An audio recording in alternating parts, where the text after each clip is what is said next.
Bring Her Back is a 2025 Australian film written and directed by twin brothers Danny and Michael Philippou, with their writing partner Bill Hinsman, and stars Sally Hawkins, Billy Barrett, and Sora Wong. The plot follows a teen boy and his little sister after losing their father as they try and settle into their new foster home, and their caretaker Laura may not be what she seems. So, Bring Her Back is the second feature-length film by the Philippou brothers, following their very impressive debut Talk to Me from, 2022, which was either my second or third favorite film from that year. I can't remember, but I loved it. It's an excellent movie with an original concept. It's one that I think will stand the test of time in horror. It's already... it's also an insanely strong way to start your career. And as a fan, I wondered how they would follow it up, So the question, I guess, is Bring Her Back a sophomore slump or a worthy follow-up to Talk to Me? Let's check it out. So I was lucky enough to see this early, since it doesn't actually release until, I think, the 29th of this month. Regal Cinemas does a mystery movie Monday from time to time. I've always wanted to go. I never have made it for some reason, and this was their first ever horror edition, so I had to go, and man, it was just a blast. Super fun experience. Decent turnout, for our little theater, and I'm definitely going back next Monday for part 2. Can't wait.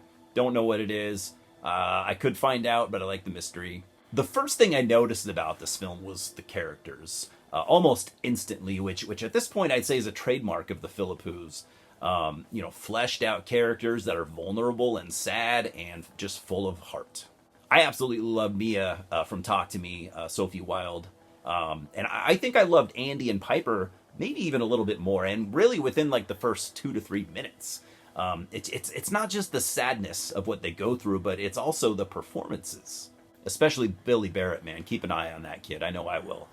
He's already been acting for like half of his life. And so anyways, the relationship that he has with Piper was hands down my favorite aspect, I guess you'd say, of the entire film. And look, I'm a horror guy. The way he takes care of her and protects her from the world was just something that I didn't realize that I needed right at this time. And as an example, Piper she's mostly blind, so she can see, from what she says, she can see like general shapes and colors. So Andy is often, tasked to explain her surroundings to her.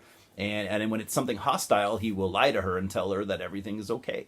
And it's super fucking sweet. Maybe this has all been done before. I don't know. I don't care. I haven't seen it. But let me tell you, man, emotionally, this movie will take you places you won't expect. And man, again, I really appreciated it. Don't get me wrong, though. For you horror guys, this is absolutely a horror film. But there's also a drama that's kind of weaved in and out. I was also thinking about stuff like The Hand That Rocks the Cradle while I was watching it. Those kind of like 90s crazy woman type thrillers. And which the Philippou brothers actually, they made a joke about it. I can't remember how they put it. They're Australian, so obviously their slang is a little different than ours. But they basically were going for that kind of concept. So Piper, played by Sora Wong, is a great character, and ultimately and shockingly, I won't go into detail, but she's kind of our main character in a way. And her performance was great, especially for a child actor. And then we have the amazing Sally Hawkins, who I'll admit I only really knew from the Shape of Water, which I only just watched like a year or two ago, and I absolutely loved it, especially Sally's performance. And in the words of the Philippou brothers, she gave a piece of her soul for the character of Laura, and I really can't wait to see more of Sally, to be honest.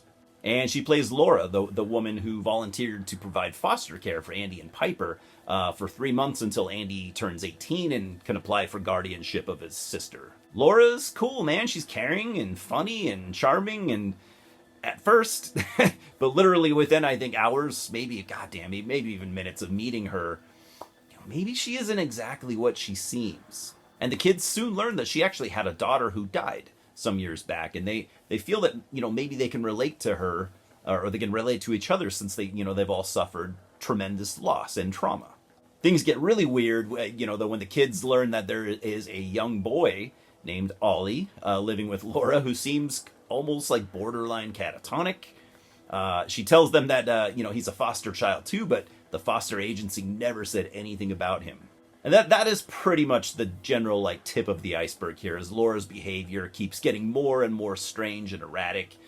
There aren't many other characters, but I also want to mention Wendy, played by Sally Ann Upton. She works at the foster agency, and her role is not huge, but I thought she was pretty excellent. I absolutely loved her, but anyways, I'm being a bit vague on the rest of the plot, but that's intentional. I expected pretty much like a full-on horror film, maybe even something super sadistic even, but this isn't really like that. Just like Talk to Me wasn't really like that. It's about loss and grief, and yeah, also horrifying occult evil. And this is shaping up to be another massive success for the Philippou brothers, from what I'm seeing with like the critic reviews. So far, I've seen a few people whining about it while praising films that I felt were far, far superior. But what are you gonna do? And while this is no means a carbon copy of Talk to Me, it really isn't. But I do kind of see it as a spiritual successor, and I mean that in the best of ways. I think it's a bit darker, both in visuals and subject matter. And like with Talk to Me, the gore was intense and not overused, which, makes it that much more intense. And this might actually be just a little bit gorier than Talk to Me was. So I'm giving Bring Her Back a solid 9 out of 10. Guys, it's just really, really, really good. And I already can't wait to see it again. Is it as good as Talk to Me? That is the question that I've been asking myself. My first thought was no, not quite as good. But after a few days of thinking about it, I started to feel like it might actually be really close. The acting was fucking stellar. The characters are well written. The gore is crazy, and I loved how the writing takes some big risks, which you'll see what I mean. Guys, I highly recommend this, and I'm almost positive that this will easily make my top 5 of this year. Almost. Oh, and also I wanted to mention something too that I thought was kind of funny, and kind of like shitty on my part. So with this film and with Talk to Me, I'm constantly praising the Philippou brothers. I'm constantly praising, the actors in these two movies. But you know what? Who I never bring up? Bill Hinsman. Bill Hinsman is a writing partner of the Philippou brothers. He helped them write Talk to Me, and he helped them write this. And I'm kind of wondering, like, maybe he is their secret weapon. I don't really know much about the guy, but they kept him. They kept him around for this film, so I'm sure he's got to be a valuable writing partner. So you know what I'm gonna do? I'm gonna do a little tribute to Mr. Bill Hinsman. Cheers to you, sir.